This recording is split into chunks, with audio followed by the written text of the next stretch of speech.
Project లో మీరు arising developers peacock వ్యాలీలో 205, 206 ప్లాట్ కొనుగోలు చేశారు.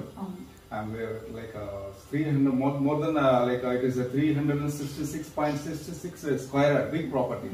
మేడం మీకు ఈ పీకాక్ వ్యాలీలో ఏం ఇంప్రెస్ అయింది మేడం? మీకు మామూలు ట్రీస్ కాకుండా ఈ రెడ్ సెంటర్స్ వల్ల మనకు ఆదాయం వస్తుంది. సో అదొకటి కాన్సెప్ట్ నచ్చింది. అండ్ అందరూ కలిసి ఎంజాయ్ చేయొచ్చు, అన్నీ ఉన్నాయి, పార్క్ ఫెసిలిటీస్, అమ్యూనిటీస్ అన్నీ ఉన్నాయి. చక్కగా స్విమ్మింగ్ చేయొచ్చు, రెయిన్ డాన్స్ చేసుకోవచ్చు యూత్ అందరూ. సో ఇవన్నీ మాకు నచ్చింది అనమాట. అది ఒక గేటెడ్ కమ్యూనిటీ ఫీలింగ్ బాగా ఉంటుంది అన్నమాట. అందువల్ల ఇది మాకు చాలా నచ్చింది. అంటే మా ఏజ్ వాళ్ళు కూడా మేము ఎంజాయ్ చేయొచ్చు, అందరినీ కలిసి ఎంజాయ్ చేయొచ్చు, అక్కడ ఉండొచ్చు రిసార్ట్ లో. మీ